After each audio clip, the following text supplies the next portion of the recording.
प्यारे विद्यार्थियों, NIOS कक्षा 10वीं विषय हिंदी। हम हिंदी के सपोर्ट मटेरियल का अध्ययन कर रहे हैं। आज पढ़ेंगे पाठ 7 आज़ादी। इस कविता के मूल कवि बालचंद्रन चुल्लीकाड हैं और इसका हिंदी अनुवाद असद जेदी ने किया है। मूल भाव। एक थके हुए शागिर्द ने अपने उस्ताद से पूछा कि आज़ादी क्या है। कई संदर्भों के माध्यम से उसने आज़ादी का अर्थ जानना चाहा। कवि शागिर्द के माध्यम से प्रश्न पूछता है। जो कवि हैं वो शागिर्द के माध्यम से प्रश्न पूछता है कि क्या घूमना फिरना आज़ादी है। शागिर्द घूमना फिरना, कपड़ों पर अनवरत चलने वाली सुइयों से मुक्ति को आज़ादी मानता है। दर्जी ने शागिर्द को बताया कि मूलभूत आवश्यकताओं की पूर्ति ही आज़ादी है। आज़ादी क्या है? मूलभूत आवश्यकताओं की पूर्ति ही आज़ादी है। कवि के लिए आज़ादी एक सशक्त अभिव्यक्ति है जिसके लिए शब्द अनिवार्य है। शिकारी के लिए तीर आज़ादी का एक साधन है। इस प्रकार दर्जी अनिवार्य आवश्यकताओं की पूर्ति को आज़ादी मानता है। ज्ञान, कर्म और बलिदान द्वारा जीवन को सुखद बनाया जा सकता है। कर्मठ व्यक्ति ही सपने देख सकता है। कर्म करते रहने पर ही आज़ादी को भोगा जा सकता है। उस्ताद, यहाँ पे उस्ताद जो दर्जी हैं का उत्तर सुनकर शागिर्द की परेशानी दूर हो जाती है और वह पुनः अपने काम में लग जाता है। शागिर्द अपने उस्ताद यानी कि दर्जी से अनेक संदर्भों में आज़ादी का अर्थ जानना चाहता है और दूसरे में उस्ताद यानी दर्जी शागिर्द को जवाब देता है कि आज़ादी क्या है। यहाँ पर पद्यांश एक दिया हुआ है कि उस्ताद जी, आज़ादी क्या होती है? पूछा दर्जी से उसके शागिर्द ने। क्या वह चारागाह में उछल कूद मचाता नन्हा सा बछड़ा है? यहाँ पर संदर्भ दिए गया है। यहाँ पर शागिर्द पूछता है, क्या चारागाह में एक उछल कूद मचाता नन्हा सा बछड़ा है? क्या वही आज़ादी है? या सूरज में घोंसला बनाने को उड़ी जाती चिड़िया, या उत्तर दिशा में दौड़ती सीटी बजाती रेलगाड़ी, या अंधेरे में चलता मुसाफिर जिसकी कामना करता है वह लैंप पोस्ट, निश्चिंत नींद, या इस अनंत कपड़े, शाश्वत रूप से गतिमान पहिए और कभी ना रुकने वाली सुई से मेरी मुक्ति। तो यहाँ पर शागिर्द अपने उस्ताद से पूछता है। कुछ कठिन शब्दार्थ पहले देख लेते हैं। शागिर्द का मतलब होता है चेला यानी शिष्य। ठीक है, शिष्य। यहाँ पर ये शिष्य, यहाँ शिष्य आएगा और यहाँ शिष्य ना होकर के उस्ताद गुरु को कहते हैं। अनंत, जिसका अंत ना हो उसे अनंत कहते हैं। और शाश्वत, हमेशा अस्तित्व में होना। ठीक है, शाश्वत होता है अस्तित्व, अस्तित्व। संदर्भ, पहले एक बार संदर्भ पढ़। इस कविता का नाम आज़ादी है और इसके अनुवादक असद जेदी जी हैं। प्रसंग, इस कविता में लेखक ने आज़ादी किसे कहते हैं, क्या काम से मुक्ति आज़ादी है, यह शागिर्द के माध्यम से पूछा। मैं अभी बताया कि शागिर्द के मन में ये था कि आज़ादी क्या है, उसी के बारे में बताया गया है। यहाँ पे व्याख्या दी हुई है। तो यहाँ पर कुछ कि काम से थके शागिर्द ने अपने उस्ताद से पूछा कि आज़ादी क्या है। आज़ादी क्या घूमना फिरना है? आज़ादी क्या काम से छुटकारा पाना है? जैसे कभी ना रुकने वाली सुई से मेरी मुक्ति ही मेरी आज़ादी है। इस प्रकार से वो प्रश्न पूछता है। यहाँ पर दिया हुआ है कि पहला प्रश्न वो यही पूछता है कि एक चारागाह जहाँ पर पशु चारा चरते हैं उसमें एक छोटा सा बछड़ा है, उछल कूद कर रहा है स्वतंत्र रूप से, तो क्या उसे ही एक आज़ादी कहा जा सकता है?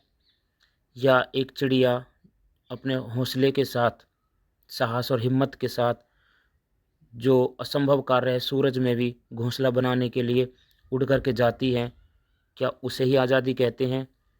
या उत्तर दिशा में दौड़ती सीटी बजाती रेलगाड़ी? आपको पता है कि जो लेखक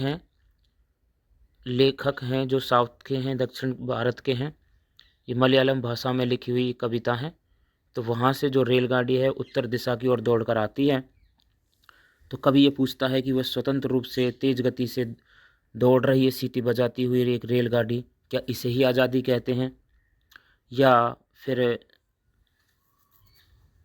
शागिर्द पूछता है कि अंधेरे में चलता मुसाफिर, एक मुसाफिर है जो अंधेरे में चल रहा है और वह एक लैंप पोस्ट यानी कि बिजली के खंभे की एक कामना करता है कि उस रास्ते में उस अंधेरे में एक बिजली का खंभा मिल जाए, उजाला मिल जाए, तो वही उसी के लिए आज़ादी है। या निश्चिंत नींद में मिल जाए, सो जाए। या फिर पूछता है, या इस अनंत कपड़े, जो दर्जी है वो अनंत कपड़े, बहुत सारे कपड़े लिए हुए है, सिलाई कर रहा है और शाश्वत रूप से उस गतिमान पहिए, उस सिलाई मशीन के जो पहिए हैं वो लगातार गति कर रहे हैं और कभी ना रुकने वाली सुई से मेरी मुक्ति, और मैं लगातार जो सुई सिलाई मशीन की सुई है ये कार्य कर रही है, तो क्या इसी से मेरी मुक्ति मिल जाए, तो क्या यही आज़ादी है? इस तरह से वो अनेक संदर्भों के माध्यम से अपने उस्ताद से प्रश्न पूछता है, आज़ादी क्या है? इसका काव्य सौंदर्य कि इसमें पूछा गया है कि मनुष्य के लिए आज़ादी क्या है। भाषा सरल और सहज है। फारसी, अरबी और अंग्रेजी शब्दों का प्रयोग हुआ है। अब पढ़ते हैं पद्यांश 2। दर्जी ने जवाब दिया। तो अब दर्जी क्या जवाब देता है, पढ़ते हैं। आज़ादी का मतलब है भूखे को खाना, प्यासे को पानी, ठंड से ठिठुरते को ऊनी कपड़ा और थके मांदे को बिस्तर। आज़ादी कवि के लिए शब्द है, शिकारी के लिए तीर, तन्हाई के मारे के लिए महफिल है, डरे हुए के लिए पन्हा। आज़ादी या अज्ञानी को ज्ञान, ज्ञानी को कर्म, कर्मठ को बलिदान और बलिदानी को जीवन। शब्दार्थ देखते हैं कि तन्हाई का मतलब होता है एकांत। कर्मठ परिश्रमी व्यक्ति जो कठिन परिश्रम करता है। बलिदानी दूसरे की भलाई के लिए अपने हक को छोड़ने वाला बलिदानी होता है। पन्हा आश्रय को कहते हैं। संदर्भ कि इस कविता का नाम आज़ादी है और इसके अनुवादक असद जेदी जी हैं।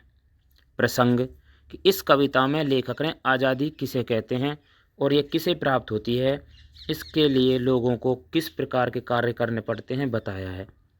आज़ादी ज्ञान, कर्म और बलिदान द्वारा ही सभी लोगों को प्राप्त हो सकती है।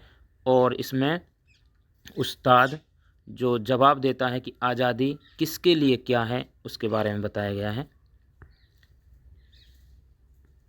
आइए व्याख्या देखते हैं। दर्जी ने जवाब दिया। अब दर्जी जवाब देता है अपने शिष्य शागिर्द के लिए कि आज़ादी का मतलब है, शागिर्द का अर्थ भी शिष्य ही होता है। आज़ादी का मतलब है भूखे को खाना। अगर कोई व्यक्ति भूखा है और उसे खाना मिल जाए, ये उसके लिए आज़ादी है। प्यासे को पानी मिल जाए तो वह उसके लिए आज़ादी है। कोई व्यक्ति ठंड से ठिठुर रहा है और उसके लिए ऊनी कपड़ा मिल जाए तो वही उसके लिए क्या है, आज़ादी है। और थके मांदे को बिस्तर मिल जाए तो वही उसके लिए आज़ादी है। आज़ादी कवि के लिए शब्द है। आज़ादी कवि के लिए शब्द है। कवि है वो, उसके लिए क्या चाहिए, नए नए शब्द चाहिए। अगर उसे शब्द मिल जाए तो वह अपनी कविता का निर्माण कर पाता है। इसलिए कवि के लिए आज़ादी क्या है, शब्द। शिकारी के लिए तीर। तन्हाई के मारे के लिए महफिल है। तन्हाई यानी कोई व्यक्ति एकांत में है तो उसके लिए महफिल, लोगों का साथ मिल जाए तो वही आज़ादी है।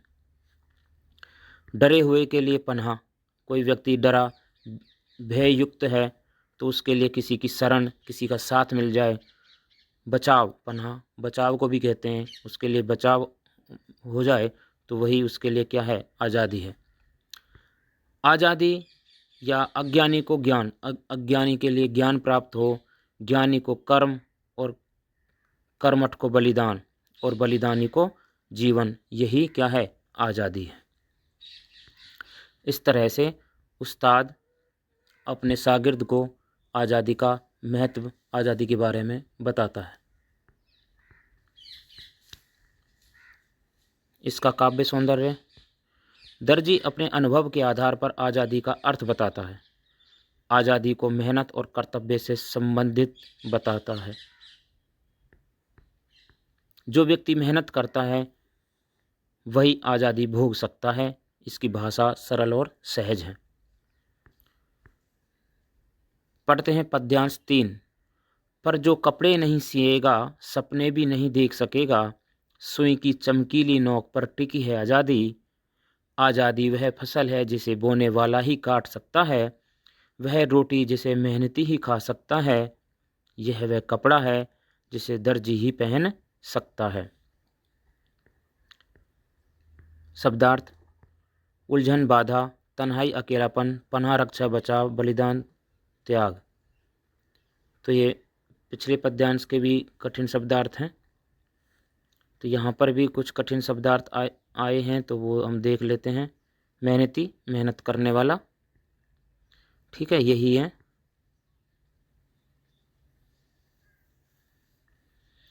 संदर्भ, इस कविता का नाम आज़ादी है और इसके अनुवादक असद जैदी। ये तो आप याद कर ही लें। प्रसंग, इसमें बताया गया है कि आज़ादी मेहनत करने वाला ही भोग सकता है। कि आज़ादी, आज़ादी क्या है, आज़ादी को कौन भोग सकता है, आज़ादी मेहनत करने वाला ही भोग सकता है। आइए इसकी एक बार व्याख्या पढ़ लेते हैं, अर्थ समझ लेते हैं। पर जो कपड़े नहीं सिएगा, सपने भी नहीं देख सकेगा। तो इसमें शागिर्द से उस्ताद कहता है कि पर जो कपड़े नहीं सिएगा, अर्थात जो कर्म नहीं करेगा, कपड़े सीना, कर्म करना। दर्जी का कर्म क्या है, कपड़े सीना। अगर वह कपड़े नहीं सिएगा तो फिर सपने भी कैसे देख पाएगा। अर्थात जो कर्म करेगा, जो कर्म करता है, उसे ही सपने देखने का अधिकार होता है, वही सपना देख सकता है। आगे कहते हैं कि सुई की चमकीली नोक पर टिकी है आज़ादी। जो सिलाई मशीन की जो सुई है, उसी की जो चमकीली नोक है, उसी पर ही आज़ादी टिकी है। अर्थात दर्जी का कार्य सिलाई करना है, तो जब तक सुई चलती रहेगी तब तक वह कर्म करता रहेगा और सपने भी देख पाएगा। आगे कहता है कि आज़ादी वह फसल है जिसे बोने वाला ही काट सकता है। अर्थात कर्म करने वाला ही आज़ादी का भोग कर पाता है, आज़ादी का महत्व समझ पाता है। यह भी फसल है, जिस तरह से जो फसल बोता है उसे ही वह काट कर प्राप्त होती है, तो इसी प्रकार से कर्म करते हुए भी आज़ादी का महत्व, आज़ादी का भोग कर पाता है। कि वह रोटी जिसे मेहनती ही खा सकता है, कि मेहनत करने वाला ही रोटी खा पाता है, यह वह कपड़ा है जिसे दर्जी ही पहन सकता है।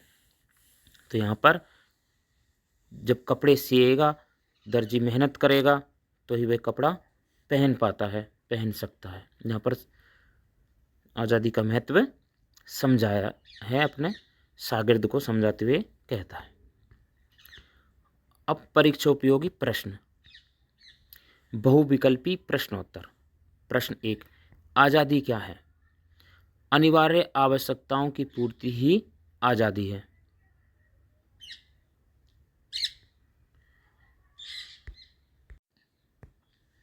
प्रश्न 2, अंधकार से प्रकाश की ओर उन्मुख होने का क्या आशय है?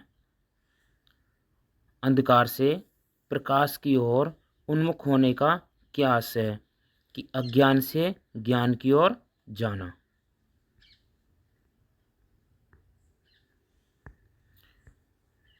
प्रश्न 3, आज़ादी कविता में आज़ादी शब्द का मतलब क्या है? अनिवार्य आवश्यकताओं की पूर्ति। आज़ादी कविता के आधार पर कौन सा मिलान ठीक नहीं है? भूखे को भोजन, ये ठीक है। ज्ञानी को ज्ञान, कवि को बलिदान, प्यासे को पानी। तो इसमें उत्तर क्या होगा? कवि बलिदान। तो कवि के लिए क्या है? शब्द। प्रश्न 5, आज़ादी को भोगने के लिए परम आवश्यक है। आज़ादी को भोगने के लिए क्या जरूरी है? श्रम, परिश्रम करना। रिक्त स्थान भरिए। आज़ादी और, प्रश्न 1 कि आज़ादी और के महत्व को जानकर ही शागिर्द के सारे भ्रम दूर हो जाते हैं। कर्तव्य या साहस? तो उत्तर होगा कर्तव्य। आज़ादी केवल नहीं होती, इसके अनेक संदर्भ और अर्थ हैं। राजनीतिक या अनुशासन? उत्तर होगा राजनीतिक। तो आज़ादी केवल राजनीतिक नहीं होती। सुई की चमकीली नोक पर टिकी है आज़ादी। अगला कि आज़ादी का मतलब है भूखे को खाना और प्यासे को पानी। आज़ादी का संबंध से है, किससे है? कर्म से। लघु उत्तरीय प्रश्नोत्तर। शागिर्द, शागिर्द उच्चारण देखिए क्या है? शागिर्द। तो ये शागिर्द होगा। शागिर्द उस्ताद से किस बारे में प्रश्न पूछता है? आज़ादी के बारे में। अंधेरे में चलता मुसाफिर किस चीज़ की कामना करता है? लैंप पोस्ट की। लैंप पोस्ट क्या होता है? बिजली का खंभा। प्रश्न 3, शागिर्द किस चीज़ से मुक्ति को अपनी आज़ादी मानता है? सुई के काम से मुक्ति को। शागिर्द सुई के काम से मुक्ति, ये कि जो लगातार वो सुई के काम कर रहा है, सुई के साथ काम कर रहा है, तो अगर उसी से वो मुक्त हो जाए तो वह उसी को ही आज़ादी मानता है कि लगातार काम करना पड़ता है। प्रश्न 4, आज़ादी कविता के आरंभ में शागिर्द आज़ादी का क्या अर्थ समझता था? आरंभ में शागिर्द उछल कूद करने, घूमने फिरने को ही आज़ादी मानता था। काम से छुटकारा पाने को ही आज़ादी मानता था। प्रश्न 5, उस्ताद के अनुसार आज़ादी क्या है? उस्ताद के अनुसार आज़ादी लोगों की ज़रूरत का पूरा होना, जैसे भूखे को खाना, प्यासे को पानी मिलना, यही उनकी क्या है? आज़ादी है। प्रश्न 6, अज्ञानी के लिए ज्ञान प्राप्त होना आज़ादी कैसे है? अज्ञानी व्यक्ति ज्ञान प्राप्त करके चिंतनशील बन पाएगा और कर्मठ बन सकेगा। तो अज्ञानी के लिए क्या है? ज्ञान ही आज़ादी है। तो यहाँ पे भी एक प्रश्न आया था, आज़ादी कविता के आधार पर कौन सा मिलान ठीक नहीं है? तो अज्ञानी, यहाँ पे इसको अज्ञानी कर लीजिए। क्या होगा? अज्ञानी। अज्ञानी को ज्ञान, भूखे को भोजन, प्यासे को पानी और कवि के लिए शब्द। तो यह कवि बलिदान ठीक है।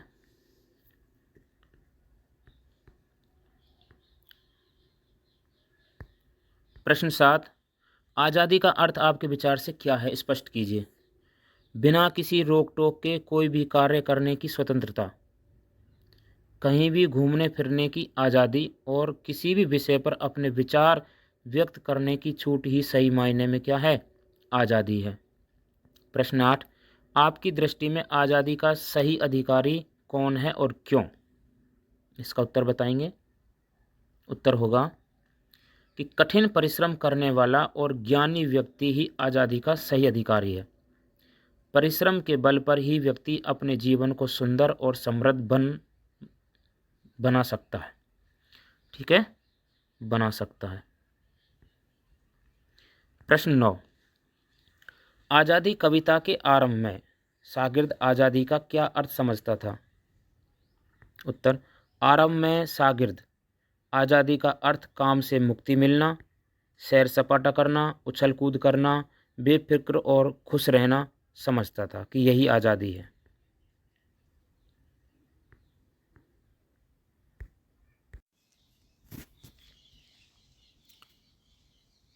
प्रश्न 10। आज़ादी कविता में उस्ताद ने मानव की किन मूलभूत आवश्यकताओं को आज़ादी कहा है? इसका उत्तर है कि भूखे को खाना मिलने, प्यासे को पानी, ठंड से ठिठुरते को ऊनी कपड़ा, थके मांदे को बिस्तर आदि मूलभूत आवश्यकताओं की पूर्ति को आज़ादी कहा है। अब पढ़ते हैं दीर्घ उत्तरीय प्रश्नोत्तर। प्रश्न 1। आज़ादी कविता के आधार पर लिखिए कि सुई की चमकीली नोक पर टिकी है आज़ादी का क्या भाव है? इसका उत्तर होगा कि सुई की चमकीली नोक पर टिकी है आज़ादी का अर्थ है कि कर्मठ व्यक्ति ही अपने सपने पूरा कर सकता है।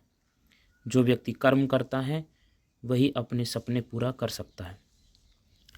कर्म करते रहने में ही आज़ादी है। जो कर्म नहीं करता उसे आज़ादी को भोगने का अधिकार नहीं है। कर्म कर फल प्राप्त करना ही आज़ादी है। प्रश्न 2। क्या आज़ादी का संबंध कर्म से है? यदि हाँ तो कैसे? आज़ादी कविता के आधार पर स्पष्ट कीजिए। उत्तर। कठिन परिश्रम करने वाला व्यक्ति अपने कार्यों को निश्चित समय पर कर पाता है और जीवन में विकास कर सकता है। समय पर कठिन परिश्रम कर अपने सपने पूरे करने वाला व्यक्ति ही वास्तव में आज़ादी भोग सकता है। जैसे फसल को बोने वाला ही फसल काट पाता है, उसी प्रकार से कर्मठ व्यक्ति, कर्म करने वाला व्यक्ति ही सपने देख सकता है, वही आज़ादी भोग सकता है। प्रश्न 3। आज़ादी कविता में शागिर्द ने सुई में धागा पिरोने का निर्णय क्यों लिया?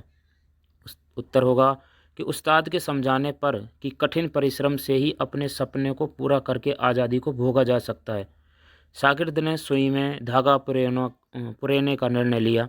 वह समझ गया कि मेहनत करके ही वह आज़ादी भोग सकता है। यहाँ पर शागिर्द इस तरह से लिखा जाएगा, इस बात को ध्यान रखना, शागिर्द। तो ये थे आज़ादी पाठ की व्याख्या और उसके कुछ महत्वपूर्ण प्रश्न।